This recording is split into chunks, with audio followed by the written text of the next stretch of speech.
start that. Okay. Okay.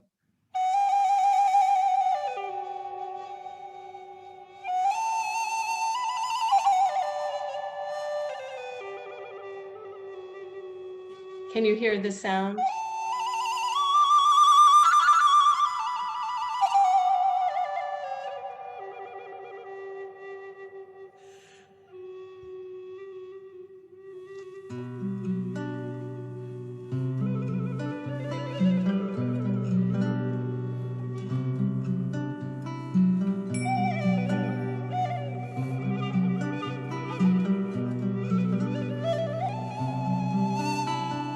She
Welcome, everyone. We're so happy to be with you.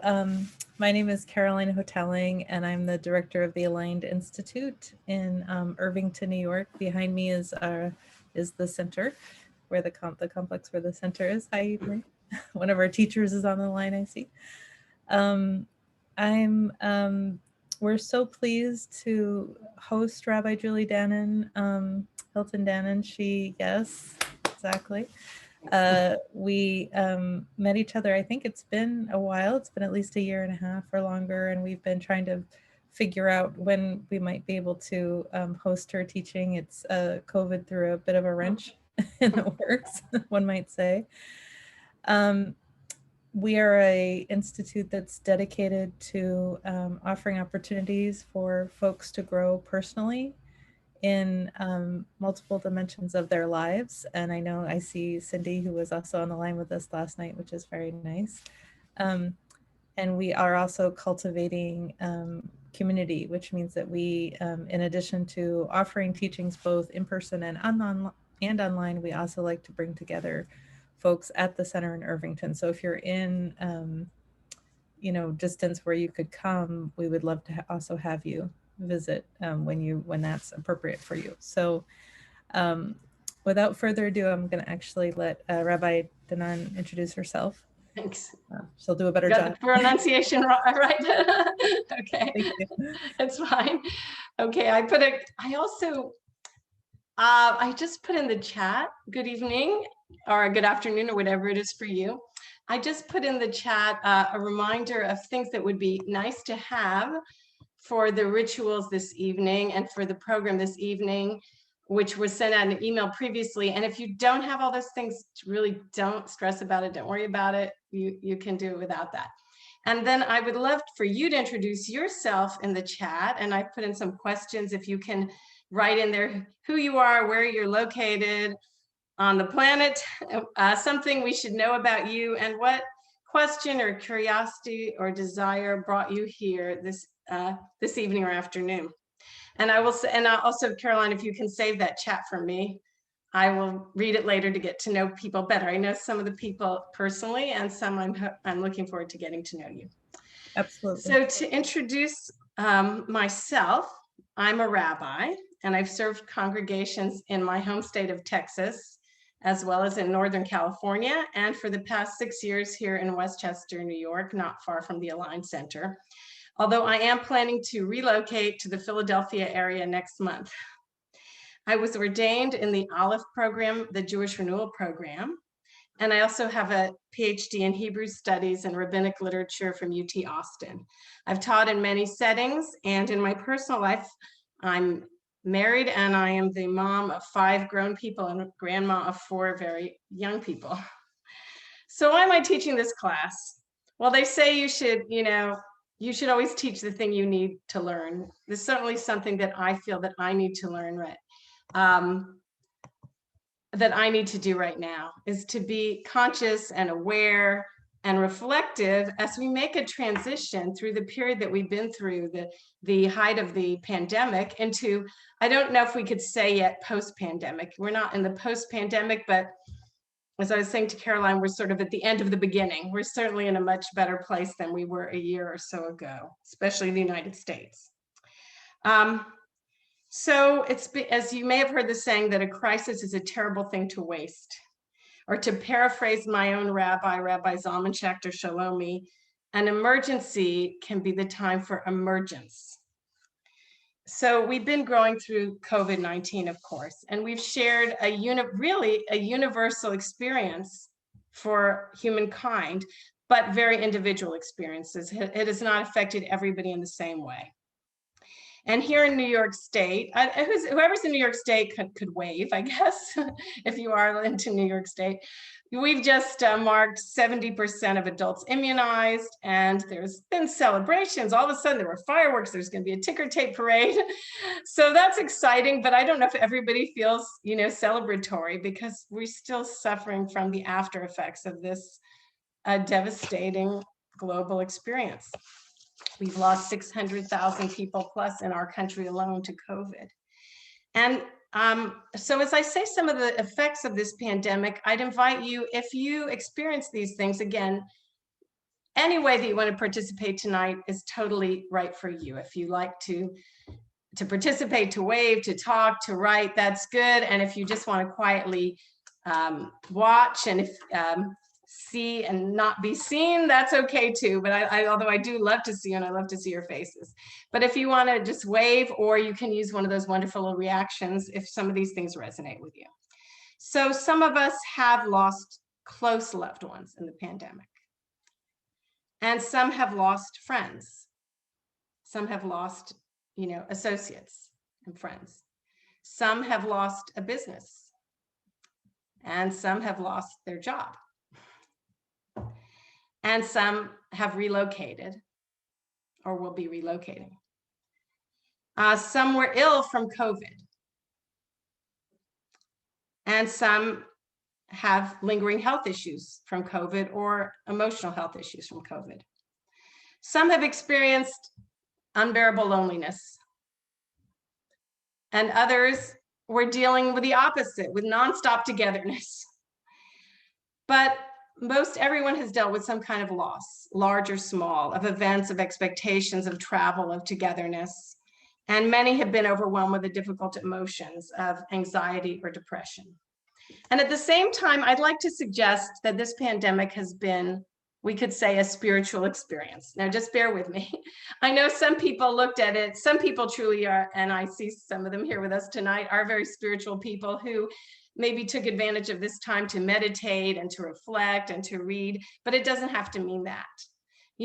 I like to think of a spiritual experience as light and joy and song, but spiritual experiences can also be trials and ordeals and periods of unmooring and loss of ego. They can be those times that strip us of certainty and force us to grow, like the caterpillar that dissolves in that cocoon to emerge as a butterfly. So, I have to tonight, one of the participants is Maureen, who's the teacher of my memoir group that I've been participating in for, it's been a couple of years now. And one of the things that became very clear from the memoir writing group is that we grow from our adversity. As we recount things in life that were difficult times in life, those are the things that helped us develop growth and resilience. And I believe that this will be no different, but in fact, that the effects will be even larger because they affect everybody in different ways. We've learned about ourselves. We'll be reflecting on that tonight. And we've learned about our society in ways that we might not have thought about before. So now that those of us, certainly those of us in the United States and other fortunate countries, are coming to a new phase, a phase of freedom, of greater freedom, what are the chances that we'll really remember, that we'll be aware and learn from our experiences? So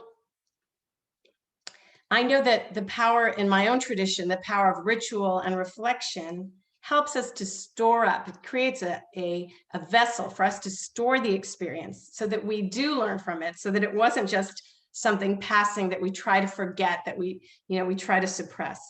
And tonight we'll be using imagery and ritual and reflection to find the gifts and treasures in this difficult journey, hopefully to emerge a bit more refreshed and renewed, and even maybe have a little fun. I am a rabbi, as you heard, but this is not a sectarian Jewish program. It's open to all. As the Torah, the Jewish scripture, was given in the wilderness, in the Sinai desert, to signify that it's free to all. This teaching is free to everyone, and no belief system is assumed. Anything I say that doesn't work with your system of beliefs, just reframe it in your mind. If I speak of the divine, you can translate that to what works for you: God, or mystery, universe, spirit, Jesus, whoever it is that you turn to, or whatever it is, that force, or just the unknown, the mystery. And I will be teaching a couple of words in Hebrew. And if you don't understand something or you want some clarification, feel free to write in the chat or to raise your hand. So I believe that all of the great wisdom traditions of the world are called upon today to help us through this crisis and all the other crises that we face on planet Earth. And I'm sharing mine freely to use it freely as it helps you. I like to start now with to transition now with a nigun. There's a Jewish tradition to have a wordless melody. You don't have to know any words to do this. And although you're on mute, as I sing it and you hear it, you can feel free to gradually join in as it becomes more familiar. And maybe later in the evening, I'll add some words to it. Okay, like this. La la la la la la la la la la la la la la. La la la la la la la la la la la la la la. La la la la la la la la la la la la la. La la la. La la la la la la la la la la la la la. La la la la la la la la la la la la la la. La la la la la la la la la la. Ya la la la ya la la. Second part. La la la la la la la la la la. La la la la la la la la la la. La la la la la. La la la la la la la la la la la la la la la la. Also this evening, I will be using imagery. I will be showing images on the screen, and I will sometimes evoke images or do guided imagery. And just about that, I wanted to say that for some people, imagery is such a natural thing. They immediately create a whole inner world. And for some people, it's like, I can't imagine, I can't picture it. Don't worry about that either. You can just take it as a story, as a metaphor, as a vague suggestion, or you can just deeply immerse yourself in it, whatever works for you. So I'm going to put the first Hebrew word in the chat. I'm teaching like 2 Hebrew words tonight. This one is hineni. Hineni means here am I. And it is often found, in the Torah, in the Hebrew Bible. Whenever the divine, whenever that mystery of the universe calls to a person, there's really only one answer, and that is here am I, hineni. And you can also take that in a completely secular way, just to be present here, to be present for one another and for ourselves. And I suggest that as we participate tonight, we will do it in the spirit of hineni. So I know when we're learning on Zoom and doing things on Zoom, the email's right there and the phone may be right there, but the more we can be hineni and be present, then I think we will enjoy it and reap the benefits more. I'm going to be sharing now some more in the, okay. So this is some of the imagery. So this is after COVID, reflection, ritual, and reentry we'll be sharing. And I'm going to base the teachings on this paradigm, this archetype of desert wanderings. Because I believe that inside of each of us, there's an inner landscape. And just as the earth has her seas and gardens and rivers and mountains, we inwardly have our sea of the unconscious, our garden of pleasure, our streams of flow, our peaks of experience. And underneath the surface of life's outward stories, we can explore our inner world, one reflected often in ancient teachings left for us by our ancestors. The motifs and the archetypes of the earth are represented in all the great wisdom traditions of the world, of which I happen to be most familiar, of course, with the Hebraic traditions of Judaism. And one of these big archetypes is that of the wilderness or the desert. So my ancestors, the ancient Israelites, spent 40 years wandering in the Sinai desert. And don't picture that like sand dunes. Picture it as an arid steppe, an arid landscape punctuated with oases that sustain life, places that flocks can graze, places that you could wander like Bedouins for many generations. And on a psychological level, this desert can represent any situation in which we become unmoored from our lives and we're wandering in a state of uncertainty. So if you think about the past 15 months, it was like a desert wandering. we were suddenly thrust into unfamiliar territory, unmoored from our familiar landmarks, when time and place shifted forms and there were multiple crises, mirages of disappointment and real oases of hope. There you have the pandemic desert. So I'd like to invite you to share, if you would like to unmute or just to signal. And well, I asked Caroline to help me call on people. So she'll see who's like signaling or waving or doing a hand raise, and would like to say some way in which you found that the last 15 months were maybe like a desert wandering, or if you had a different metaphor that really stuck with you and that has been helping you get through it, and you'd like to share that. So if you just signal, raise your hand, or you can use the hand raise function too.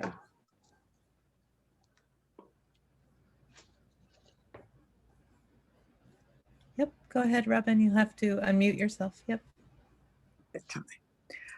I don't have a metaphor, but for me, the forced being at home was not like a desert for me at all. And when you talked about all the bad things that people are feeling or the horrible things that happened to family and friends, none of that happened to me. So so my experience was and I don't meditate per se, but my experience was very, very kind of like I did what I wanted to do. Is very nice. And I spoke to people all the time. Anyway, so I'm reframing this. It's more like wandering in a forest, from forest to field. Anyway, I think I've said enough. Thank you. I'm glad that you brought that up, because in fact, I'm kind of segueing into that going into the wilderness can be a freeing experience. Yes. And for some people, this pandemic time, and some people have felt awkward about that, but for some people, there have been many gifts, and we will be looking at that later. And even for people who struggled, there are still the same time, there have been gifts and there have been discoveries. Going into the wilderness can be freeing. That's where, for the ancient Israelites, that's where they celebrated their freedom, out in the wilderness, out in the wide open spaces. And that's where all the seekers and the prophets went to find their communion and their inspiration. So one ancient Jewish teaching says, whoever does not make themselves like a desert, like an ownerless desert wilderness, can't acquire wisdom and learning. And does anybody else have any other, thoughts about, was this like a wilderness journey for you in the past months? Was it like Siberia? That's how it seemed here in New York around February, or Little House on the Prairie. Or was it like this rich, quiet, sort of extended silent retreat that was just glorious for you, or a special family time for those who had the family at home that was? I see Peter unmuted. Yeah. Go ahead. It was difficult. The most difficult thing was not being able to meet up with people face to face. And also, my brother died 3 months ago, and we were unable to have a real funeral or a real in-person shiva, and that was extremely difficult.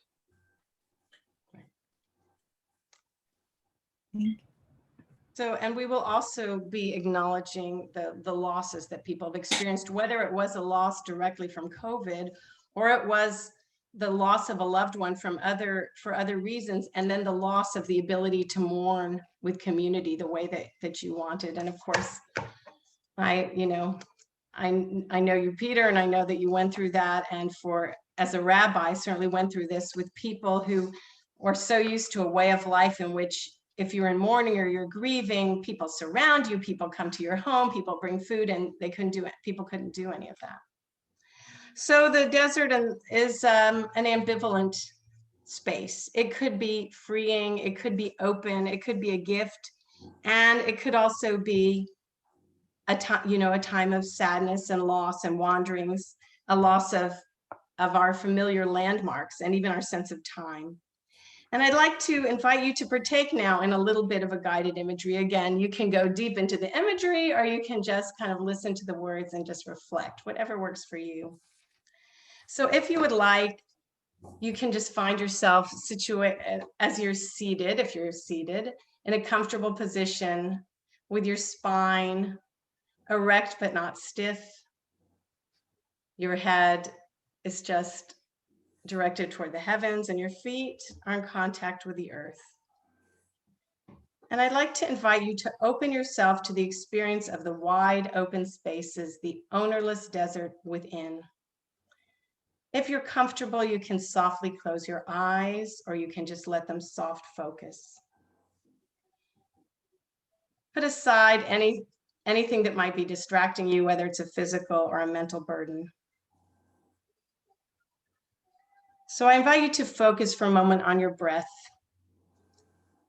Again, in my sacred language of Hebrew, the word for breath, neshama, is closely related to the word for soul, neshima. So let your breath, with each breath, become aware of your inner life, however you see your soul or your spirit.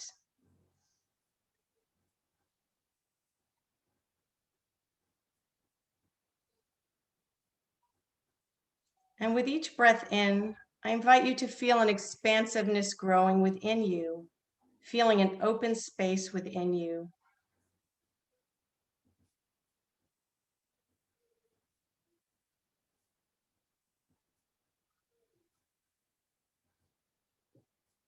If you like to focus on a word, you could use wilderness, wildness, or that Hebrew word, hineni, here am I.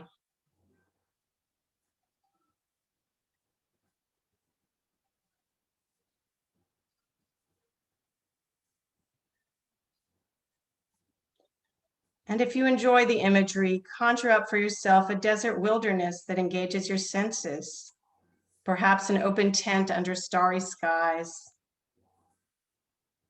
If you like to use your imagery, you can engage your senses, what you see in this wilderness, what you hear, sound of the wind, what you feel, the temperature, even the sense that you sense on the wind.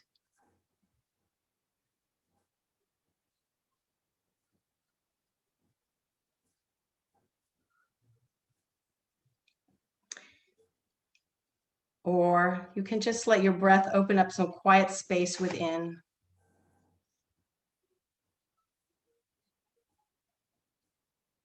Let your breath be that desert wind.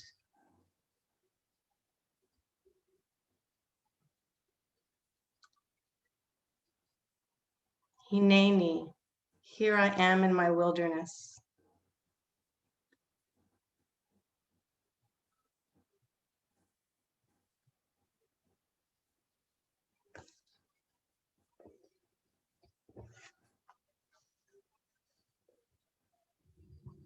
And when you've spent the time that you need to spend there, I invite you, for those who wish, for those who like to journal, if you brought the journal or a piece of paper, if you want to write down any images that came to your mind at this time or any thoughts that came to you, you can write them down if that's the thing that you like to do, or you can put them in the chat if you'd like to share them.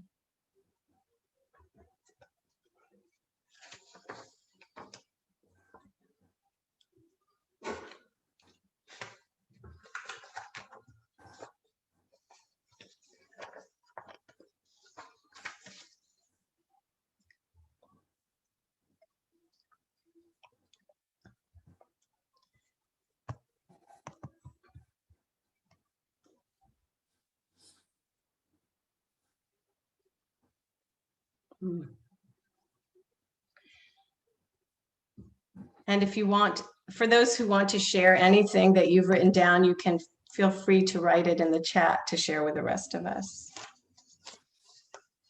I'm going to take us back on this journey. And now we're going to enter another part of the journey, a little deeper, maybe a little darker, the Valley of the Shadows. That's a phrase in the 23rd Psalm, of course. Walking through the valley of the shadow of death, in Hebrew, Getz al Mavet, this deep, dark shadow. It really meant a deep crevice, often negotiated by the shepherds leading their flocks in the desert. And symbolically, a dark valley is all the times we may have felt overshadowed by sadness or loss in the wilderness, in our metaphorical inner wilderness. Going through a tight canyon, a dry wadi, where the shadows are so long they turn day into night. We turn to our inner shepherd or divine or universal guidance, or just our inner strength to take us through the passages. But again, we tend to equate the light with the good and the darkness with the bad as a binary. But darkness and light are inseparable partners. We can't see one without the other. I know this as a nature photographer. You can't take a good picture if it's just all light. You have to have shadows. And darkness too can be a place of rest. It can be a womb of new beginnings. We know from our life experience that it is often the so-called dark times that forge our greatest growth in the long run. So again, we'll take a little more time of contemplation before we turn to ritual and sharing. And I invite you once again just to turn inward. And especially to feel your feet on the ground. You might even, if it's comfortable for you, just even take off shoes so you feel your feet on the ground. I see that Anne is sharing. She felt like in the richness of a temple. That's beautiful. Well, there wasn't a temple that was carried around in the ancient wilderness, so that seems very appropriate. So no, I've received emails from people. I know that some people went through very difficult experiences, not necessarily directly from COVID, but they were personal difficult losses that were heightened by the pandemic circumstances. So I want to establish among us this just a web of safety, a web of mutual support. And again, anything that we do that feels like it's too raw or it's going too deep, you can always take a break and you can always decide not to do it or just write in your journal to do it later. But for now, know you're safe and you're here. Hineni, we're here now. Feeling yourself grounded through your feet into the earth. And again, looking inward, turning into your inner wildness or wilderness. So you might want to close your eyes one more time and breathe in that desert wind that's inside of your heart.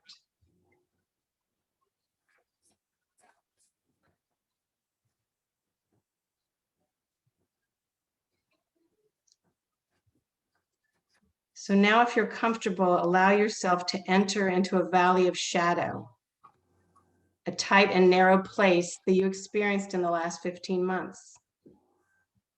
Don't try to replay the whole year. Just let one image surface, whatever comes up.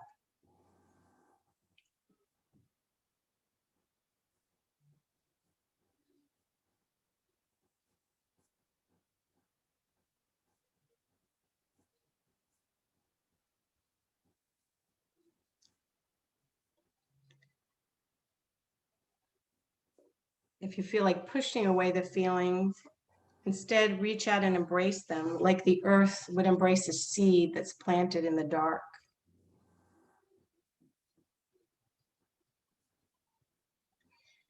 And let the you who is here now, safe and stronger, hold that vulnerable you who went through that time. And if you're comfortable, you can even give yourself a hug. Literally hold the you that is that inner you that went through the difficulty.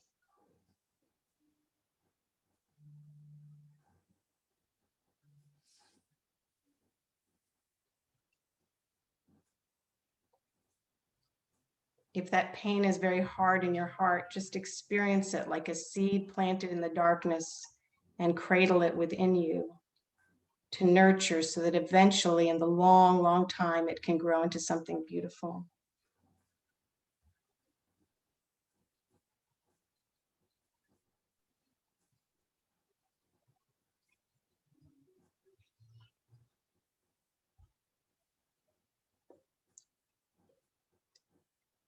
Hineni, here am I. I'd like it to invite us, if you can go into a gallery view on your screen, to look at the other people, those who have their cameras on, and to just look at them, even though it's a little hard to do it on Zoom, but we can still look at each other with the eyes of love and to extend, like, across the miles, just to extend our hands to one another and to support one another through all the things that we've been through together or separately.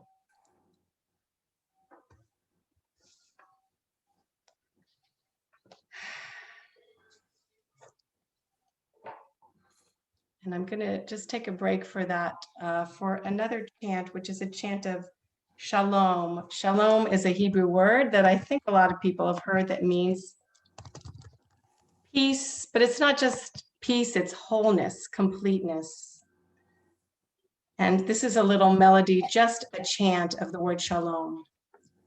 So we can send shalom and peace into our hearts, and the heart, send it to someone else that you see, whose face you see in the gallery right now.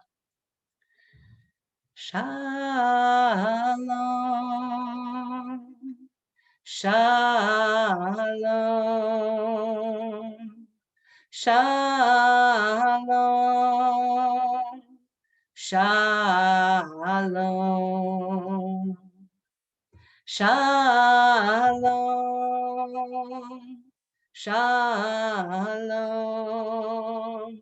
shalom, shalom.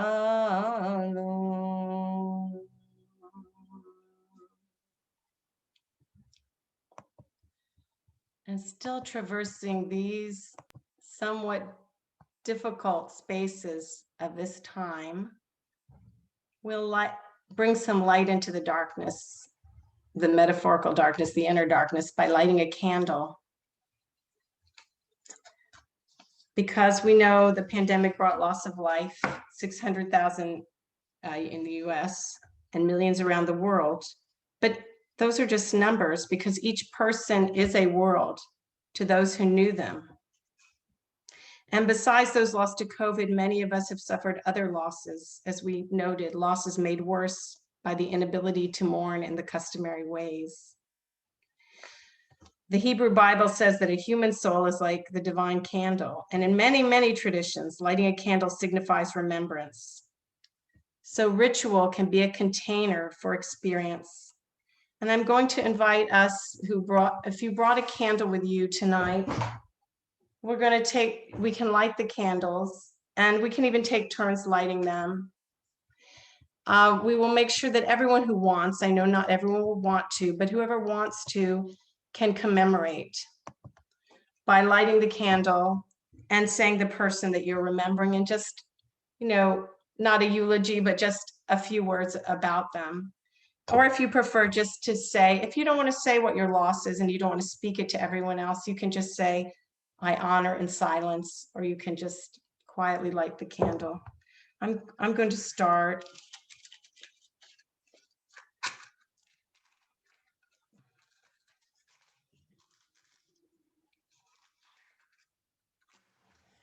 So I'm lighting this candle in memory of, actually, if you'll indulge me, I'm going to light it in memory of two people that are my community here in Pleasantville, because they seemed to be in such contrast. One of them was Rabbi Dr. Sarah Tauber, a professor, a rabbinic student who became a rabbi in her last days, and she died of cancer during the pandemic after a very short bout of cancer. A very brilliant and warm and wonderful woman. And then Ricky, a member of our community, those who are from the community here know him, a man who had developmental disabilities. He seemed to be on the other end of the spectrum, but he's so much loved, and he died of COVID, and he's very much missed. So I invite you, if you want to say with me, you can even unmute. This is a saying from my own tradition, may their memory be a blessing. So if you want to unmute and just say that, you can, if it's comfortable for you, or whatever saying, that you say. May her memory be a blessing. May their memory be a blessing. May their memory be a blessing. May their memory be a blessing. And now Carolyn is going to call on people so that everyone who wishes can say who you're remembering with your candle. And again, if you don't want to do it, you can keep your camera off, or you can also, just let her know. Yeah, Or you you can just say silently, I honor in silence. You can just say I honor in silence and just show your candle. So I'll just go through the windows as I see them. So Robin, I know, Robin, I think, I don't know if you want to. Yes. So I'm thinking of my niece Twee.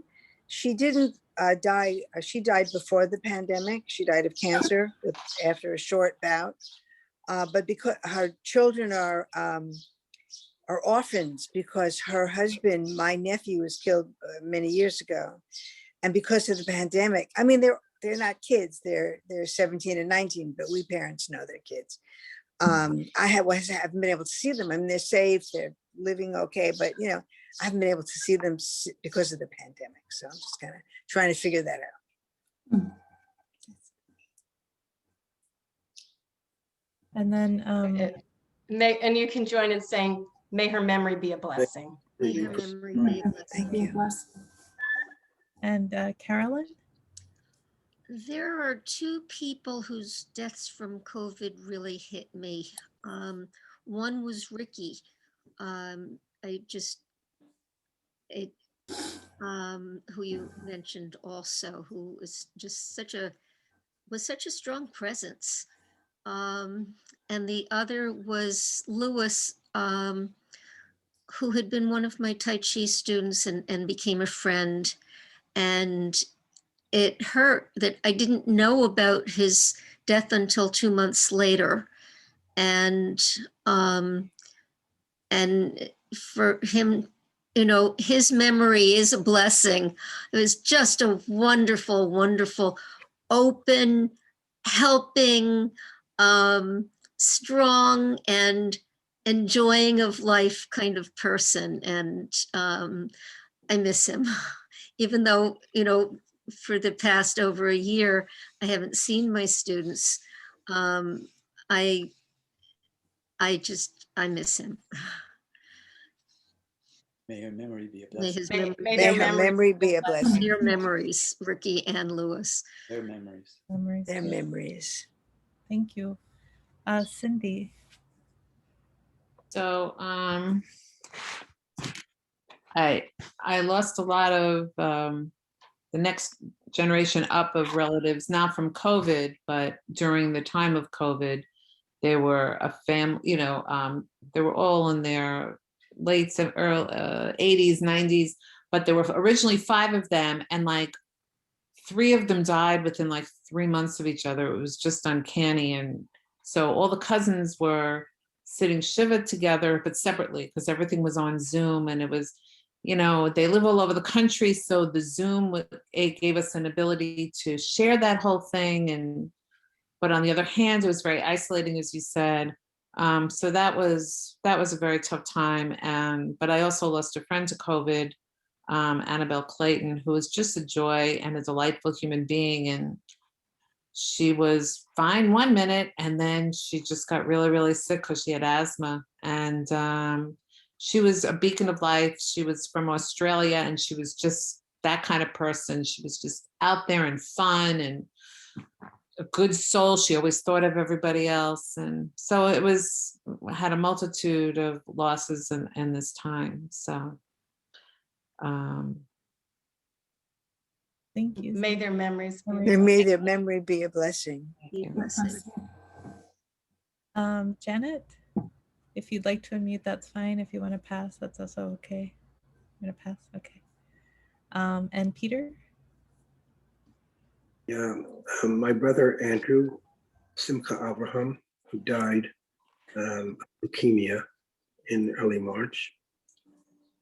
And also my friend Marianne Joseph, who died a couple of weeks ago from brain cancer. May their memories. May their memories be a blessing. Maureen?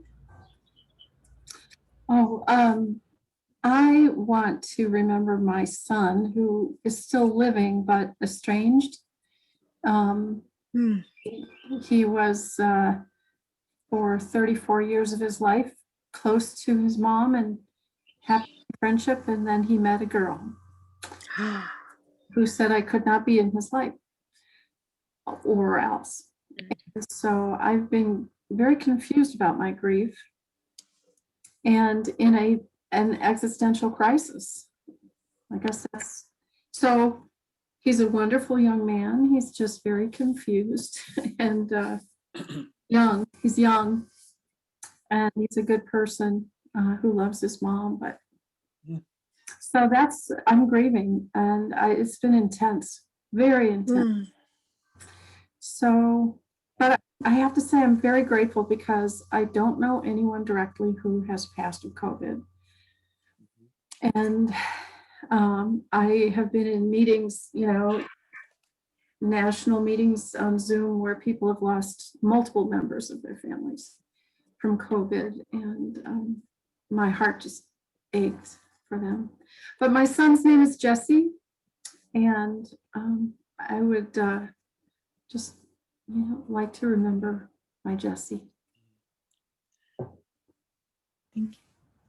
And rather than saying may his memory be a blessing, I'd like to say, may you find strength and comfort to see you through. May you find strength. May you find strength and comfort to see it through. Get through. Thank you. Thank you. Louis? Just gonna light my candle.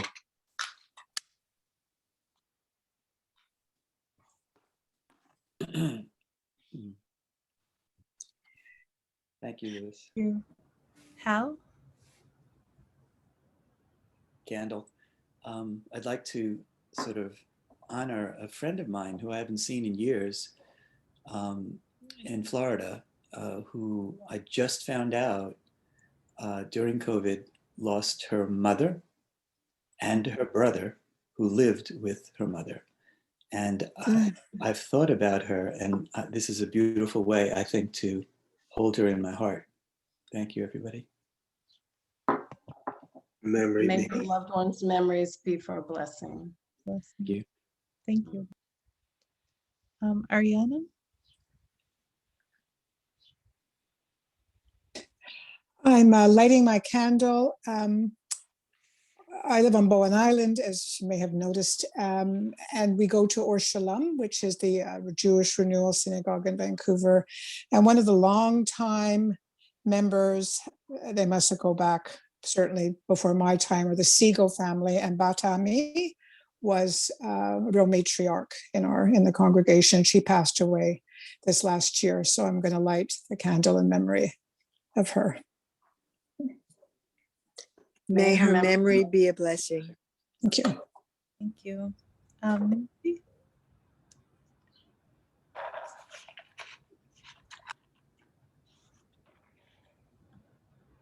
Yep, Nancy Snyder. Oh, there we go. Sorry, I just was lighting my candle.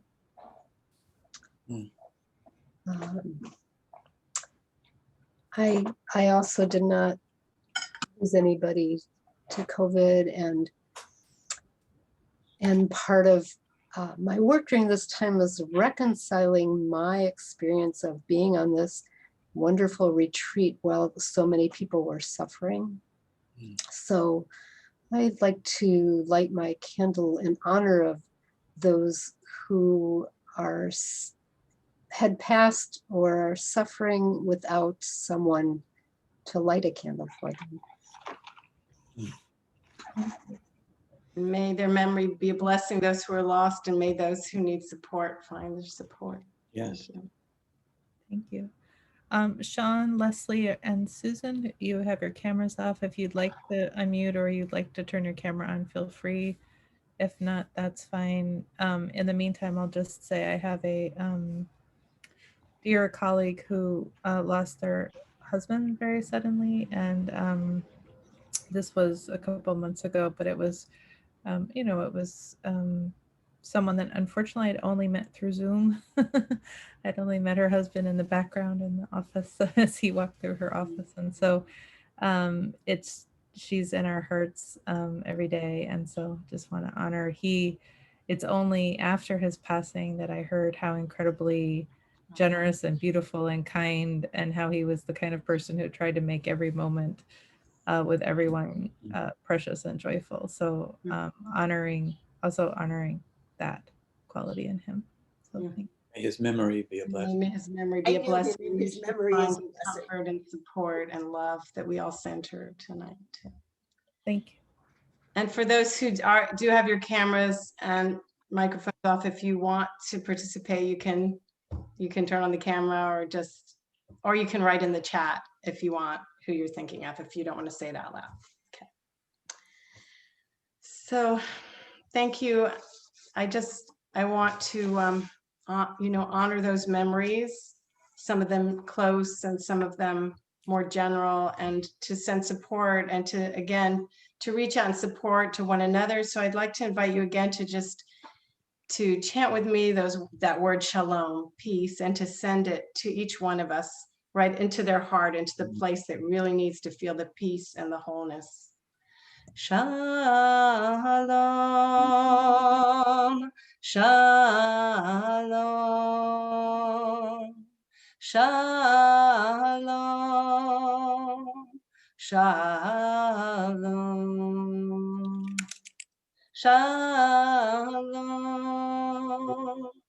shalom, shalom, shalom.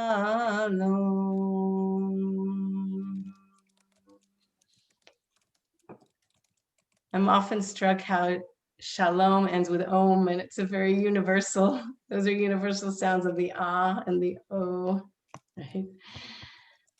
And so keeping this flame before us, we look at it in a different way now.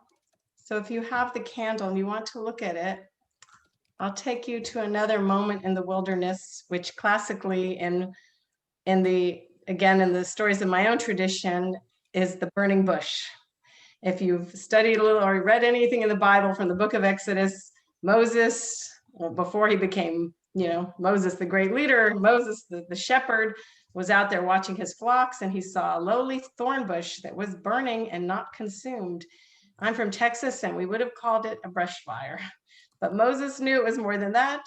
He turned aside to investigate. He saw that it wasn't consumed, and he sensed a divine call. Again, the mystery, the force, the wonder, calling him and calling his name twice. And what could he answer? Hineni, I'm present. Here am I. Hineni, again, just getting centered with Hineni. I'm really here. I'm here now. So that divine voice instructed Moses to take off his shoes and connect to the earth. And he's commanded at that moment not to go off into some lofty place, but to feel the suffering of others, the suffering of his enslaved brethren back in Egypt, and to go back there to work for their freedom and demand their freedom. So I invite you, if you do have that candle, if you'd like to participate in this, to look into that candle and see it a little differently now, not only as a memorial candle, but as that burning bush. It's a lowly little desert scrub, and yet in flame is always something miraculous, because I've been told by those who know that the combustion of a candle is a similar energy releasing process to the cooler and slower cellular respiration in our own bodies that keeps us alive. And if you'd like to really participate in this as imagery, you might even slip off your shoes and feel yourself connected to the ground, sensing that underneath that is the earth, the sacred earth, and looking into your flame, focus on it. Now, it's still a little light out here, so this works best in the dark. You might try this again later, gazing at the colors, seeing the colors of white, yellow, or red, and concentrating, and especially if you can do this later in the evening, on the velvety darkness, the black fire, which is the mystic's lamp, the lamp of the Kabbalah, the feminine spiritual energy. You may perceive a blue field there too, a pure, radiant, heavenly blue. Let those colors draw you into all the colors of nature, the sun, the sea, the starry sky. And if you don't see them all right now, that's very understandable, that's fine. You can see some of them and come back to them later.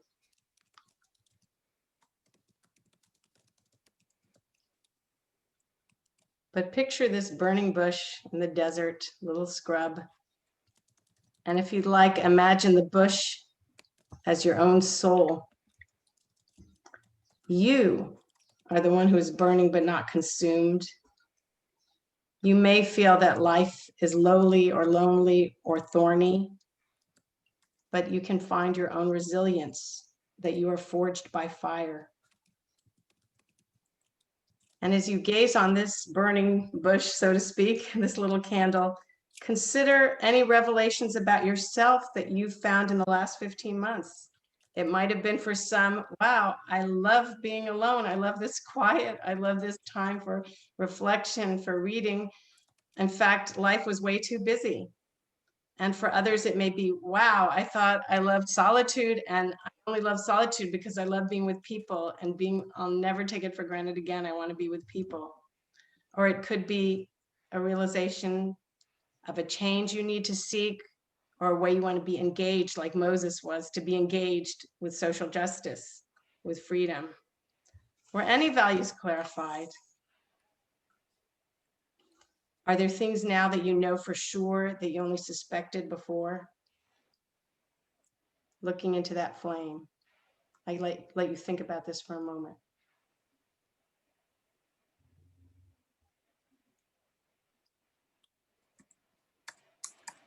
Hineni, I'm here.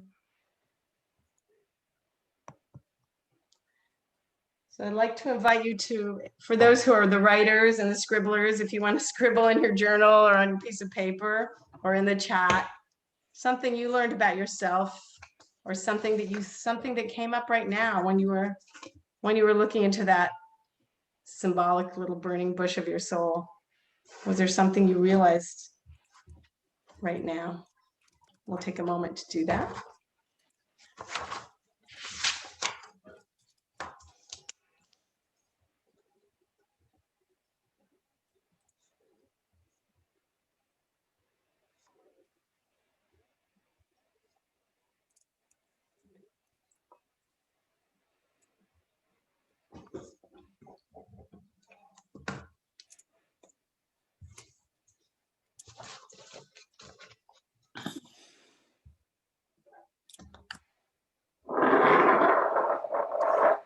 So yeah, it's good to keep going with that, and not to throw more Hebrew. Don't worry about the Hebrew, not to throw more your way, but I just want to share one thing, that there is something when the Bible, the Torah, tells about the desert wanderings. It says they wander from this place to that place, and it says Mimidbar Matana. They went from a place called Midbar to Matana, but there's like a secret meaning to that. The mystics said that what it means is, in the desert, there's a matana, there's a gift. We get a gift from the wanderings.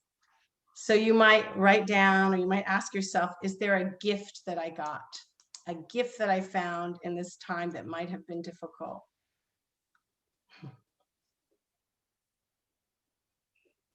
Gift that I got.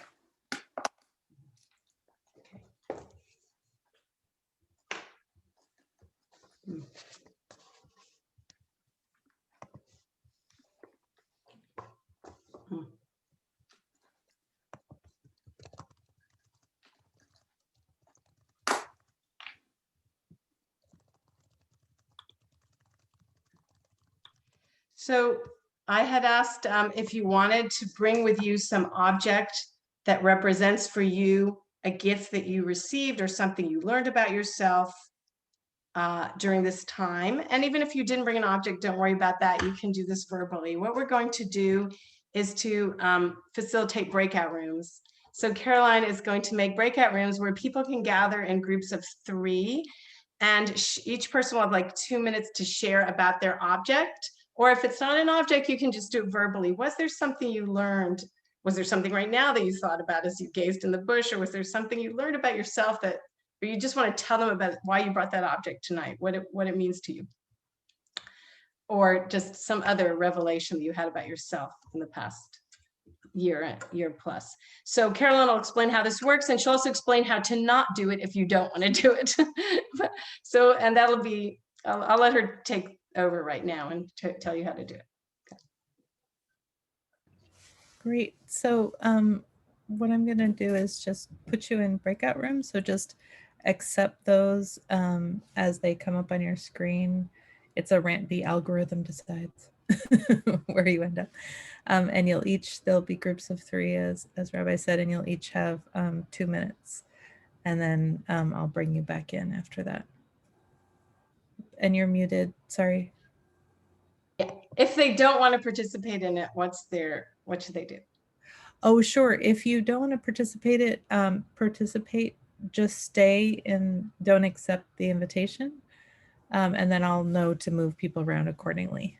Yeah, we love it if you will, but we want to make this very comfortable and things that you want to do. So go ahead and open up the breakout rooms, which will be open for about 6 minutes. Yep. Okay. Thank you.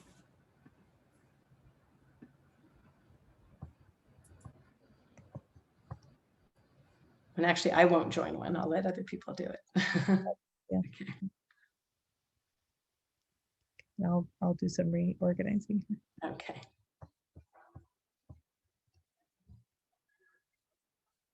Okay.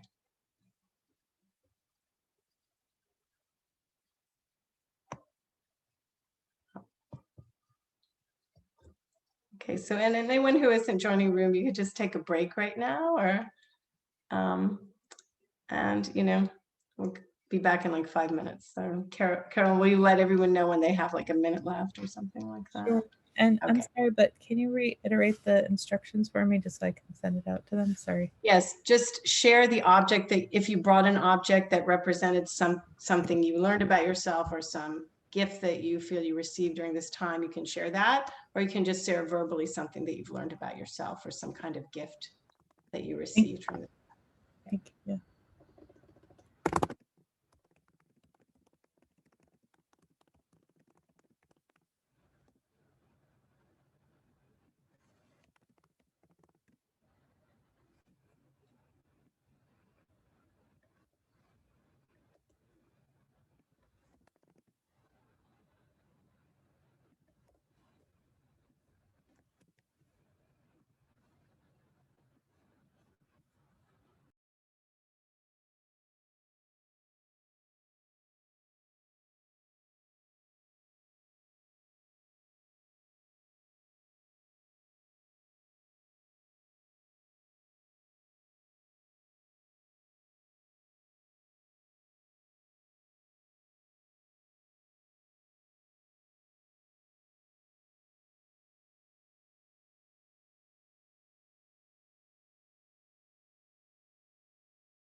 Okay, Carol, if you want to unmute, I don't know if you're saying anything, but okay. Yeah. People are coming back. Great. Yep. Great. And Rabbi, your camera's still off. I don't know. Oh, okay. There we go. Okay. All right. Right.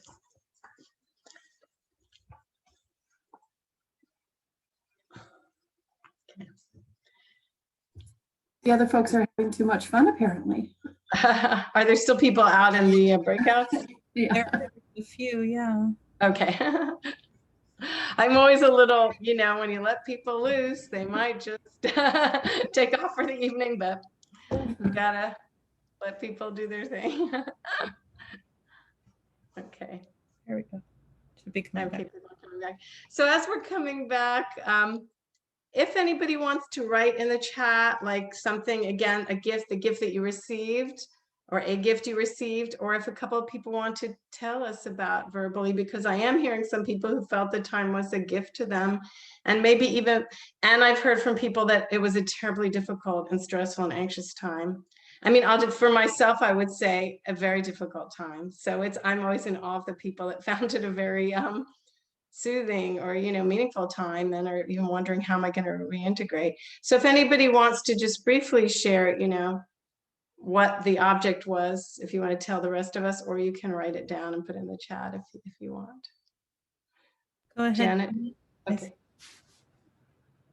Oh, Janet, you're muted, so yeah.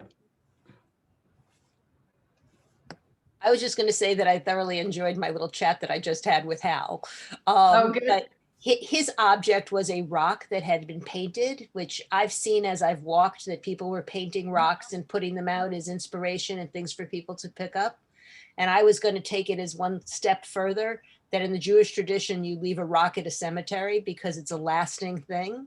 So that it's, Right. I kind of liked at the beginning of the pandemic when we saw these painted rocks, that it made me think of that tradition also. Beautiful. And I'm so glad you brought that up, because it's amazing how the human soul wants ritual. Even, who had a ritual for a pandemic, but immediately people made rituals, right? People wrote on the sidewalk. I wrote notes to the people that delivered packages. People left the rocks. People put New York strong here in New York. People in New York City at 7 o'clock would clang on their, pans to thank the medical workers and essential workers. So we invent ritual. We need ritual, and we need those kinds of vessels for our emotions and experiences. Ariana, I'll let you calm people, Carolyn. I asked you to do it, and then I did it. Yeah. Hi. We had quite an incredible year. At the end of February, my daughter was living in Kuwait temporarily. They live in the UK with 3 children. And we were chatting on the phone, and she was getting kind of worried because Kuwait was starting to see some cases coming in from Saudi and India, like not many, but we kind of discussed that if things really went south, where would she prefer to be stuck? Really never thinking that this would happen. But she was on the plane 2 days later with her 3 children and her au pair, thinking with a return ticket 5 weeks later, and she stayed 14 months. So my husband, who is gone right now, but Lewis Klein and I we're beside each other in our offices right now. We ended up with 7 to 8 people in our house for 14 months.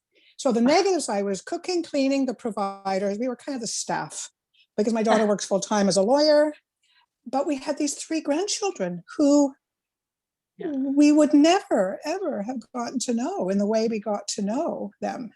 And, we had to support, my daughter kept rebooking her flights to go back, but British Airways kept canceling them.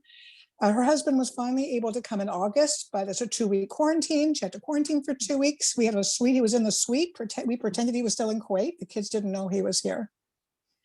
But one thing we do Shabbat every Friday night, and the kids didn't hurt. My daughter doesn't do it with them on a regular basis. We did Shabbat with them every single Friday night. It was chaos in the beginning. You can imagine a 2, 4, and 6-year-old who weren't used to it. But by the halfway through the year, my grandson would say, "Is tomorrow Shabbat? Is tomorrow Shabbat?" They started really looking forward to it. They knew the blessings, the prayers, they expected roast chicken, they knew they'd get dessert. So it was very rich, it was very exhausting, but they've gone back to the UK now, they've left Kuwait in a beautiful home and they're settling in. And so the gift was we really provided them a safe haven. Kuwait closed everything down. They would have been stuck in their house for 4 months, not able to leave their apartment. Well, that was quite a gift, right? Yeah, and I've heard from others who, a family member of mine said, you know, it was a lot of time with the kids who, there's very busy professionals. They were always running from one thing to another, and it was all family, a lot of family time. Of course, for some people, there's the pain of being so far from family, not getting to see family. I know with my own grandkids, I have 2 that live nearby who I saw, and 2 that live in Minneapolis it was very painful not to see them in person, and God willing me to see them in August in person. But I did read them a story every night for months and months. I told them stories. I read them stories. I said their bedtime prayers. And I'm sure that would never have happened because, you know, I would just see them and give them a hug and bring them a gift. And now I was really having a real relationship with them, which is very interesting. It's interesting how these silver linings in these gifts. So feel free, you know, if people want to write in the chat other things, that other gifts, but I wanted to share something also, because we don't want to only think of ourselves and the things that we lost or gained, but as the bigger picture now for a moment. Now, I know we have Canadians here as well as US citizens, and of course, people had international connections. I know that, you know, in our country, in the United States in particular, I think there were a lot of revelations that took place, especially for those of us, for people who are white and people who are privileged. There was a lot of revelation happening about, you know, many factors in our society, such as racism and inequality. And I think of this as related to the desert, because if you've been in the desert, you know, it's often a dry place, but suddenly a storm comes up. And if it's nighttime and it's dark, the lightning comes and lights everything up, and suddenly everything is revealed. And of course, in those ancient stories of the desert wanderings of the ancient Israelites in the desert, when they go to the great mountain, Mount Sinai, to get the big message, it says that they saw the thunder and heard the lightning. They had synesthesia. Their senses kind of got mixed up. The lightning and thunder were so powerful. And this is how I felt a little bit. I felt during the pandemic, actually, sometimes very strongly, that especially near the beginning of the first few months, almost like being, for those who were stuck at home a lot, being kind of a captive audience, if I could put it that way, really being forced to look clearly and have that lightning come on and the illumination and see what's going on in our society. Of course, especially with the realities of racism, which for many people are their daily experience, and for others, it's like suddenly, you know, we're really being confronted with the ongoing legacy of racism. And also, as we see that some people during the pandemic gained a lot of wealth and others struggled to get by and were in line to get food. So I wondered if, you know, what you thought about were some of the big revelations that you saw in society, or you hope that people see in society during the last, you know, year plus, that especially were heightened by the pandemic. And anyone who wants to say, just can raise their hand. I'll let Carolyn call on people. I think Peter. Caroline, I should say, sorry. Since I said your name, you should say your name right too. Okay. Yeah, so I took part in a great many Zoom educational features. And particularly, I'm very interested in the racial issues and the racial trauma that exists in America. So I worked with a whole group all over the country, and we could never have gotten together except through Zoom. That was the only way we were all over the United States and Canada, the group of us. So that was a big thing, and the learning that took place, especially when we were able to encourage people of color to also join us and to listen to the stories, just to witness firsthand what they go through. That was a revelation. Thank you, Peter. Thank you. I see Maureen has her hand up. Maureen, do you want to speak? Yeah. I would, yeah. I was thinking of one of the first things you said, Julie, which was, we teach a class in the things that we want to learn. And that was why I started almost 2 years ago. In July, it'll be 2 years, we started that memoir writing class. And I'm a retired English professor. And so I needed to keep myself on track with my own writing. But what blossomed, especially during the last year, was this interdependence and the intimacy and trust that was built between the writers. There's about 6 to 8 of us. And I was really moved by the feeling, not just of the writing and the sharing of the writing, but afterwards thinking about the reception of the writing, which was so kind and giving. And I became aware that I really wanted to do more of that listening to other people and doing just the simplest thing. And to be very honest with you, it's why I'm here tonight. I am not of the Jewish faith, but I knew that Rabbi Julie was going to teach this class. I said, this is one thing I can do to support my Jewish friend. I can say, here I am. What a blessing. What a blessing. I've listened to the news and I've realized how profoundly privileged I am. And that it's my job to stand up and say, tell me more. Tell me your story. I want to listen. I want to learn from you what it's like to be you. Thank you. Thank you. I hear you. Thank you. Okay.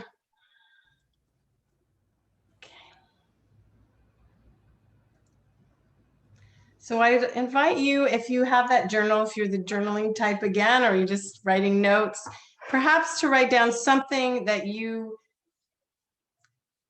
kind of woke up about this year, or that you saw illuminated this year, past year plus, during this pandemic time in particular, that made you, again, like perhaps like Maureen or like Peter, want to become involved in some way or to support some cause. And you might like to even write that down. This is not about, just about our personal lives, but the things that we want to do to make society better,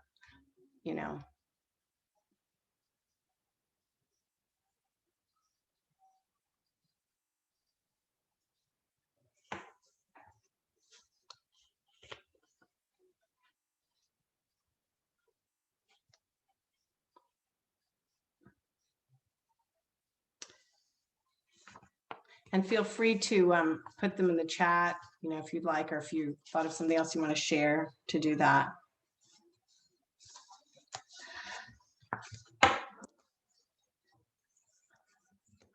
And I also think as we're emerging, I know for those, I don't know if it's the same for those who are in Canada, it's emerging more slowly. In the United States, there's a sense of emergence, but also of being confronted with the same problems that we had before, of gun violence in particular, which is especially uniquely American plague. That's another, we have other plagues, not just the plague of disease.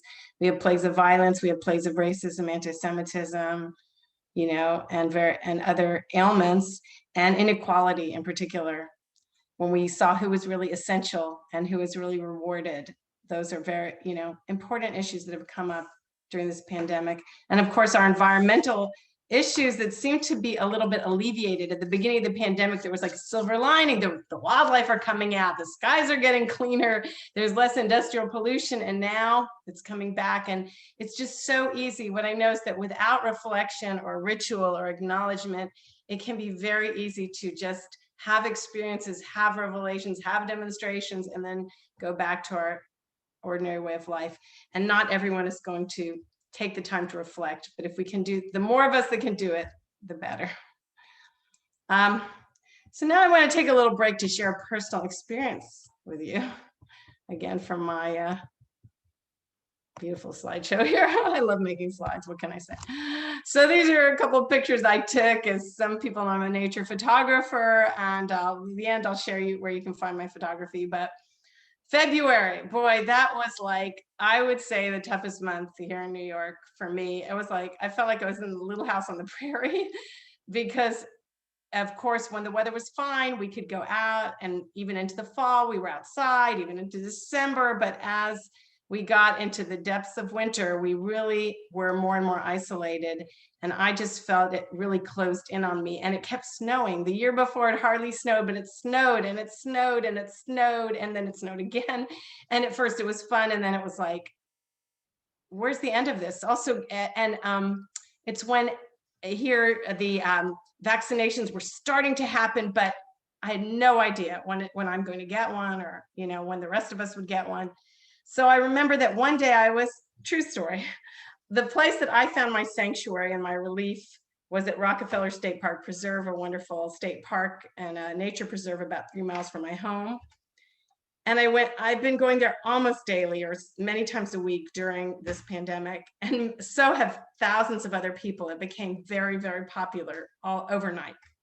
But February was so tough with all the snow, and I would be out there snowshoeing, you know. But one day in particular was cold and raw, and an icy rain was falling. And I didn't see my usual beautiful wildlife. And in particular, my very favorite spirit bird, the one I always search for, the great blue heron, had been gone for months. I hadn't seen him or her. And I was slogging along. The lake was frozen over and covered with snow. Frozen rain was pattering on my umbrella. I can hear the sound of it pitter patter on my umbrella as I slogged along and slushed through the ice and the mud. But I told myself, you know what? It's okay. I'm filling the form. I'm here. I'm doing it. And the main thing is I'm walking and I'm here. And when I got to the other side of the lake, I looked across the lake at this great giant oak tree, and it was almost like another person was there. Another being was there, my only partner in prayer. So I said a prayer out of my heart, and I just said a prayer for myself to find relief, for my family to be okay, and for the world to experience some relief and improvement. And I don't know, but something came to me that said, please just give me a sign of hope. And literally the next second, I looked over at the lake, and there he was, the great blue heron, my spirit bird, who I had literally not seen for months, standing there on the frozen lake, looking right at me calmly, and then just strolling around on that snowy, icy lake. And then he softly flew away. And it was like a spiritual reset button. So I wanted to share that, and I hope we have, I'm sure Maureen would like me to write about that in the memoir group. There's another memoir writer here too, who's quietly watching too. So good to see her too. So if you've had moments like that, and maybe you didn't write them down or you didn't tell the story, feel free to do, you know, that's the thing you could do. You could write it now in the chat for us, or write it in your journal, because it's easy to forget those things when we don't make that container to remember them. Well, we've been, let's see, we have some things, beautiful things. People have been writing in journals, reflecting on memories, and there's been time for reflection. So I like to show you, now we're going to go to the oasis, because when you wander in the desert, it's even when it's a cold, frozen desert, you can come to the oasis. And this is Rockefeller State Park Preserve now that it's early summer. And by the way, I took that photo with my iPhone, so I'm kind of excited about it. So this is welcome to the oasis. And this was my oasis, a place that I could really go and find comfort and find healing and forget, you know, whatever might be on my mind, and just focus on something else, to focus on the creatures there, the creatures that live there, the residents who really didn't know about the pandemic, such as the birds and the animals and the plants. And I want to ask you, what was your oasis in this wandering? Where have you found your comfort? Some people wrote about the reflection, the family time, the reading, the meditation, but you can either write it in the chat or just raise your hand if you want to tell us, what kind of oasis have you found in the past year plus? if you'd like.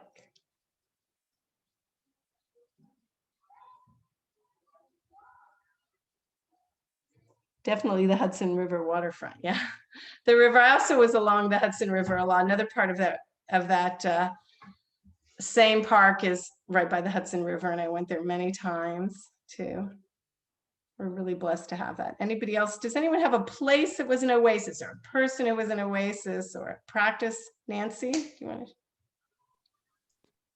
Julie, actually, my oasis is similar to yours. It's Rockefeller Park.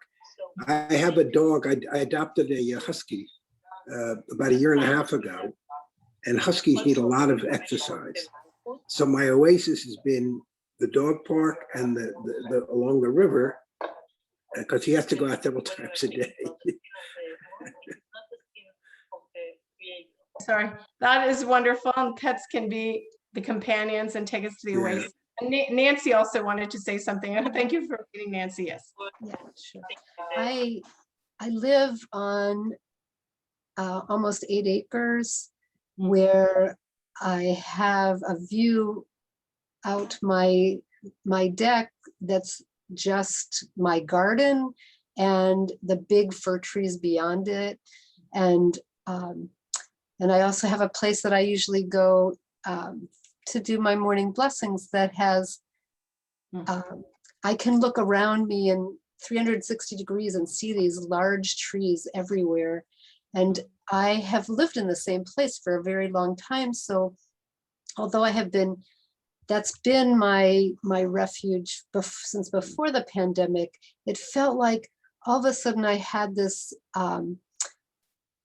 reconnection with those trees in a way that I realized that when I first moved here, a lot of them were pretty small, and they've just been there, just been witnessing my changes and growth through decades. And it just became a very special relationship for me.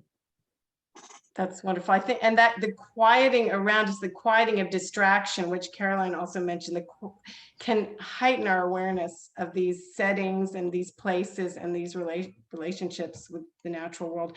I'm putting in a not Hebrew term, but a Japanese term, Shinrin Yoku, which is it's a kind of therapeutic practice of forest bathing that was originated in Japan, and it's now practice throughout the world. But really, you can kind of learn about it, read a book, do it yourself. It's really walking around in the woods or in nature, and Leslie's writing about that, and just observing the trees and breathing the rich air, the oxygenated air, seeing the birds and the animals. That can be an oasis. There are a lot in the chat. There's quilting. Ah, lovely. Someone wrote, my oases are always in the woods. Golf courses. Yeah, someone else wrote, anytime in nature. I see it. Wonderful. Snowshoeing or kayaking. Beaver Island State Park. Yeah. On Zoom across the world who I never would have met. Yeah, I thought that was great. And I think, I don't know if you mentioned that before or if anyone else mentioned that, but I think that's been a huge silver lining, is the fact that we're going across the miles. I mean, I do teach other classes online, and one class that I teach, there is someone from Fiji. So meeting with us. So truly the world becomes borderless, we're really, and I don't think that will be over with the pandemic. I think it's here to stay. I mean, of course we want to be in person, but there's this wonder of being able to, now that people have learned the technology and it's not so intimidating, the ability to be together across the miles is fantastic. I guess that segues into what I was going to say, which is the opposite, which is I live in a small community of, like 10 houses around a cul-de-sac kind of thing. And nobody ever used their yards the way we did this pandemic, because everyone was outside. Right. Whether it's the 10 families walking their dog or the kids playing outside, I now know my neighbors in a way I never did before. And I've lived in this house for 40 years. So it did something wonderful about getting people to be outside and get to meet each other. And I think, yes, absolutely. Many people have said that to me, that we spend a lot more time outside because of necessity, but that's been a good thing, and I hope that creates some more environmental awareness and awareness of your neighbors and people that are near you. And that park that I go to, which usually had very few people, became extremely popular. Sometimes it was mobbed on weekends, but it was good. People got to know it. So here in the Oasis, I'd like to invite you to take a dip. So if we were at the real Oasis, you can't go in the lake there, Swan Lake, and that's the name of the lake that I took the picture of, unless you are a creature, not a human creature. But at one time, years ago, people did swim in it. And but if you are able to go in the ocean or in a hot spring, that is like an immersion. And that's, again, another ancient tradition from my and many other cultures, which is to just renew yourself, kind of be reborn by immersion in water. And as summer's coming, I hope people get the chance to do that. But the way to do it in miniature can be with a washing exercise. So if you did bring some water, that's not too cold, hopefully, and some kind of bowl, I'd like to lead you, for those who like, in a little immersion ritual here in the Oasis. And it's something that you can do yourself in the morning when you get up, or you can do it before bed. So first I'm going to do hands and then face. So the way I'll see if I can show you. I'm going to pour water over my hand, each side of my hand, and really feeling this water with its life-giving properties, cleansing my hand and thinking, what will my hands do today? What can I build? Who can I touch? And I can lift up my hands. That's the next thing, to lift them up and to just give a blessing, just to feel a sense of blessing as I lift the hands. And that's something I can do in the morning, although I do it at the sink in the morning. And another thing you could do is, if you pour some water in your bowl and you have a little cloth. Very good. So you can do the hands first. And may this feel very soothing and refreshing. And if you want, you can just envision that you're actually doing a full immersion of yourself.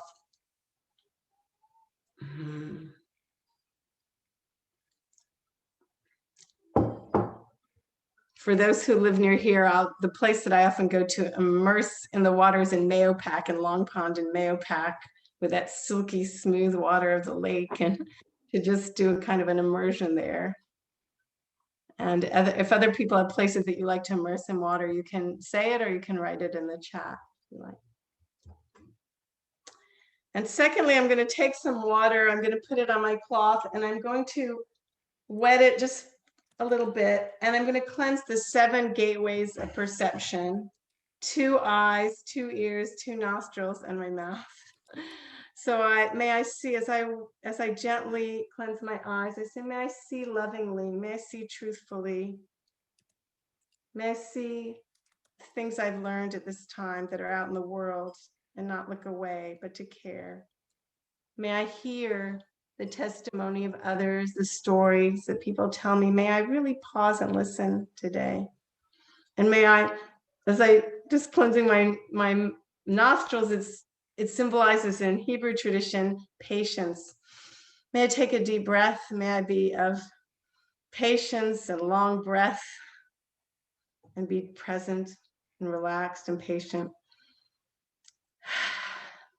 And cleansing my mouth, may my words be kind.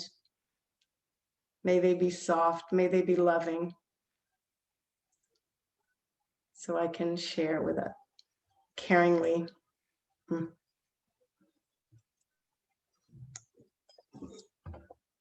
And that's something that feel free to, just to bring heightened awareness. If you wash, it can become a ritual, a time of renewal. And if you immerse in water, it can be something you might want to do during the summer.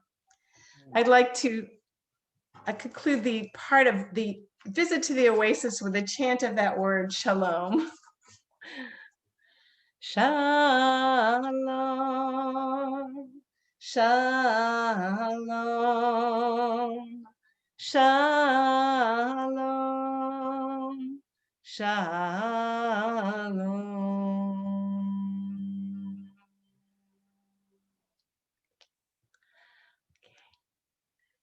So as we're going to about 9 o'clock this evening. We are very much on track to do that. And I'd like to share with you just a couple more stops on this journey.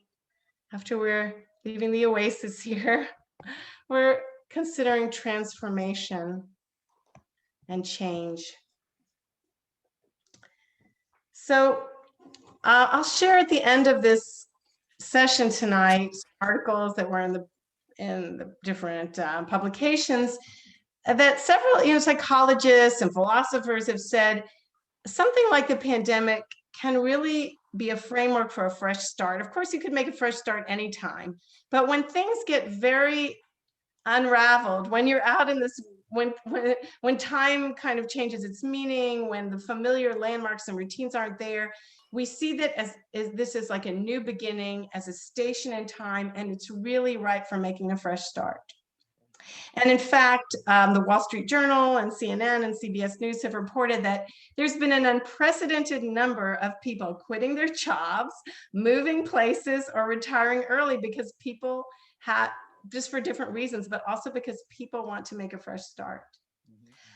Sherry Mandel, who was a very courageous woman, the mother of a terror victim in Israel, said, "Resilience is about becoming, not overcoming. Becoming, not overcoming." So we've considered the changes we see in ourselves over the past 15 months or more, and we can consider what we want to keep and how we're navigating reentry.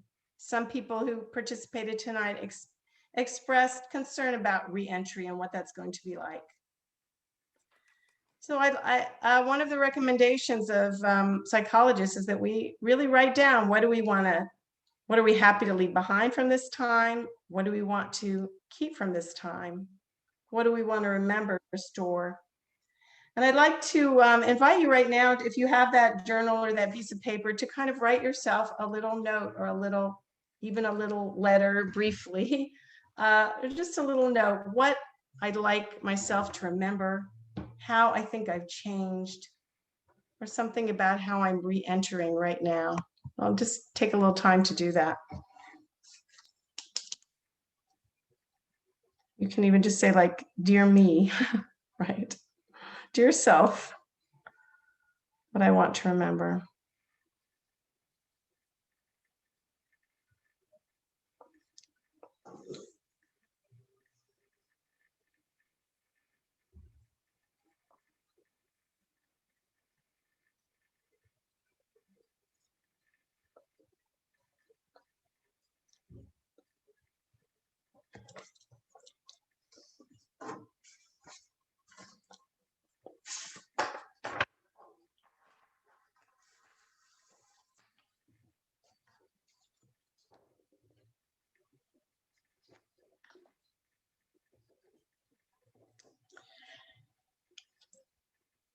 And I will share, well, actually, I'm going to share in the chat right now that there was a beautiful example of this. Was from a 12-year-old girl whose mom was writing in the New York Times. So she shared a letter that her daughter, 12-year-old daughter, wrote to herself, and I'll put it in chat. So if you want to read the whole thing later, it was really remarkable. This 12-year-old girl, Audrey, says, "I've come from 2020 to remind you, my older self, not to forget. I'm sitting on my bed right now, tears still on my face from a fight with my mom. I love her more than anything or anyone, but we've spent way too much time together, and aware of the light blue mask hanging on the hooks next to the door in the kitchen. In a way, it still feels like March when this whole crazy thing started, and I'm sick of it. I'm begging you to remember, I didn't get to spend Thanksgiving with my beloved grandparents when I'd been waiting so long to act normally with them and pot up, and now it looks like we won't be spending Christmas with them normally either. In America, where I live, the coronavirus numbers are higher than they've ever been." This was in the winter. And she says, "I'm hoping and praying for a Christmas miracle. I'm struggling and would do anything to get out of 2020 and this pandemic to see friends and family normally. And you, my older self, you are able to do that. You have what I so wanted so badly. Please, I urge you, enjoy your life, your friends, your family, and your experiences. Remember, everything is replaceable and unimportant. but people are the only true thing that matter in this modern day world. Love your life and be filled with joy this year. Sincerely, you, age 12, Audrey in 2020, the pandemic year. So I'd like if everyone would just say maybe just one thing that you want to take with you as you re-enter, one thing you want to hold on to and keep with you as you gradually begin to re-enter. And I'll start by saying, I hope I keep this realization of the importance of relationships above everything. Yeah. I'll say, I'll Go share. ahead. Yeah. Of course, the people I wrote down, remember how we relied on each other, and the phone calls, the FaceTime, I love FaceTime, but I want to hold on to the gratitude that I feel for how privileged I am in every sense of the way. And yes, I've had lots of loss, but I have so much. And I just want to hold on. And it's the beauty of the winter. I was lucky. I was in Mexico for February, but the beauty of nature, I became more aware of it because that was really all there was. But I just want to hold on to the gratitude. Thank you. Tabarti. Which means I've spoken in Hebrew. Yes. Shamati, I've heard. Yes. Thank you. Yes. And like Nancy said, that heightened sense, right, of realization of how much you value everything. If we can keep that and not become sort of jaded and habituated. And Hal says, I want to never forget all the things I couldn't do or wouldn't do or was deathly afraid to do, right? Yeah, I definitely also echo that I am more aware of that I need to say yes to more things. Oh yeah. That bring me joy, that I tend to, think about the potential pitfalls too much. So yeah.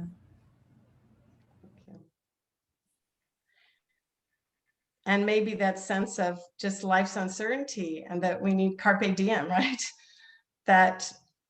We knew, right? And that's the spiritual teaching. Like we knew that life is uncertain, but sometimes there are times when it becomes a lot more uncertain and we just become a lot more aware of it. And then we really know that we need to grasp and to pursue the things that are really important to us, or the relationships that are important to us. Yeah. Anybody else want to share anything? Yes. I just want to remember the gratitude that I have for good health, for finding safe places where I could go hike, for my capacity for joy, and all the things that I jumped into doing when I couldn't do some of the things I always do. But wishing that and I want to really keep, people talked about recognizing privilege, and I recognize privilege without wallowing and feeling guilty, and wanting to share what I can, and gratitude too for really coming to a much deeper understanding of what life is like for so many Black and brown people. Yes. I think that's, I hope, a lesson that we will keep and deepen and share and listen. And that's one of the things I believe and hope that I'm taking now, and becoming more actively involved in anti-racism and diversity. And there's some beautiful things being shared about you can read in the chat, the gifts of the time, the inner strength, the gratitude for family and friends, the listening to the conversations, slowing down and quieting so we can light a quieter life that fills us with spirit. Thank you. Thank you for sharing all of those. So I hope there's a message here of hopefulness for those who are nervous about reentry. Or I think for me, it's, a lot of the things have been emotional, like Carolyn Carolyn was just saying, as you were saying right now, you're able to be grateful and realize your blessings without feeling guilty. And I think there were a lot of times during the pandemic that I felt like, well, I have so many privileges and so much comfort, and I felt guilty about it, right? But that isn't necessarily helpful to people. I could be grateful and then be, resolved to help spread the joy that I feel or the comfort that I experience to others. So I hope that we will learn the things that we want to learn, and that we'll take them with us, so that we're ready to make reentry gradually, and that we don't forget the things that we learned. We create the rituals and the vessels that share them, and the groups like this groups where we can reflect together on what we've learned and how we've grown. And I'm going to share now the lyrics to that melody I did at the beginning. Let's see. Okay, so I'm sharing some lyrics to the melody I sang at the beginning, the Nigun, and it was actually written by a Hasidic Rebbe, a spiritual teacher of like 300 years ago, Menachem Matorsky of Chernobyl. And his words, which he said in Hebrew, but let's do them in English, are, I am alive, to remember I'm alive. And then he questions, who is this aliveness I am? It sounds kind of like a Zen koan, right? Who is thinking? Who is alive? Who is this? And he answers, is it not? He actually answers it as a question. Is it not the Holy Blessed One? Is it not like the divine? But I realize not everyone might want to sing it like that. So whatever you want to sing, if you say, is it not the mystery of life? Is it not, the awesome force of life? Is it not? I know not what it is, but whatever it is, I put the words, and then they fit onto the melody that I sang before. So if you gradually want to sing it, or if you just want to listen to it and contemplate the wonder of being alive, especially at a time like this, right? Lie, la, la, lie, la, la, lie, la, lie, lie, I am alive. Lie, la, la, lie, la, la, lie, la, lie, lie, I am alive. Lie, la, la, lie, la, lie, la, lie, lie, I am alive, I'm alive. And who is this aliveness I am? And who is this aliveness I am?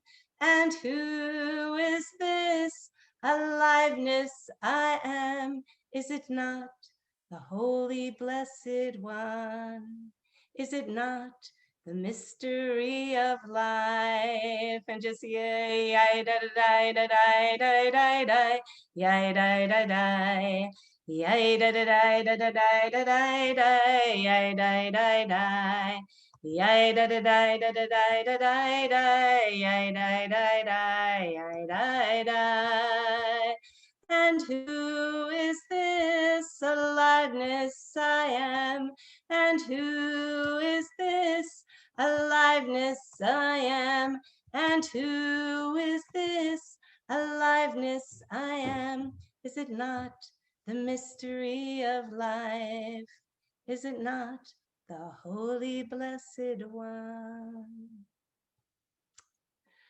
So we're come to the last slide. Wow. All good slideshows must come to an end, but there's one more, and that is blessing. I always like to end with a blessing. And actually, I'm going to stop sharing for 1 minute, because I'm going to put something in the chat, which is, I'd love to stay in touch. And I hope, again, if I can share the, if you could save this chat for me, Caroline, can you save the chat? Thank you. So I have everyone's comments and get to read it at leisure. I tried to read it during the break and so on, but I've put ways that you can, oh, welcome back, Janet. And so I put ways that you can stay in touch with me on social media or getting on my mailing list. Of course, you should stay in touch with the Align Center and be on their mailing list. And I also, you can find more of my photography and stuff, and I hope to be developing this more now that I'm leaving employment. I'll have time to, God willing, to work on those things. I also put a couple of nice articles besides the one I shared previously with the letter from the girl. There's an article in the Atlantic and the New York Times about just more suggestions on how to get ready for, reentry and how to make a fresh start. So now back to my blessing time. Okay. So, blessings.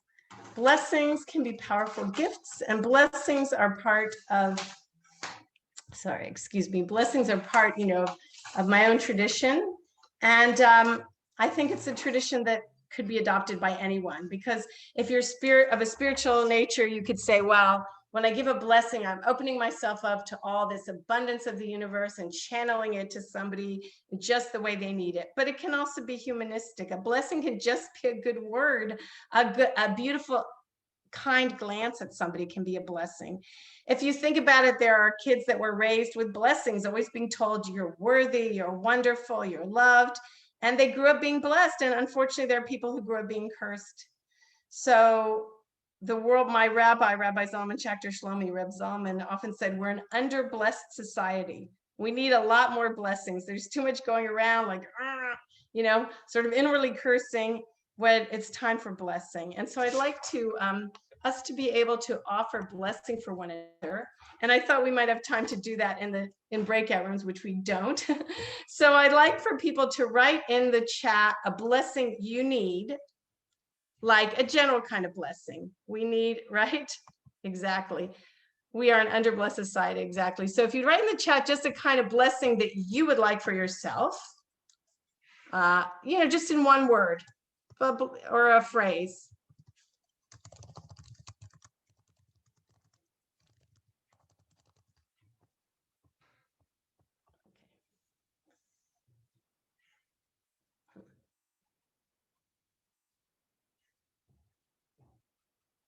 Okay.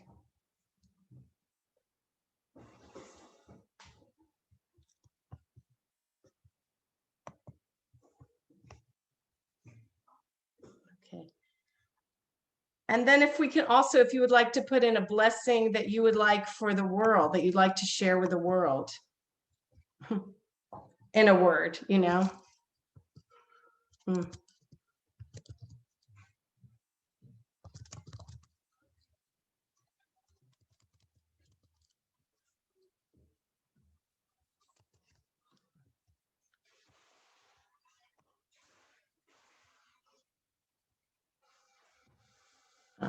Got some nice rituals, good.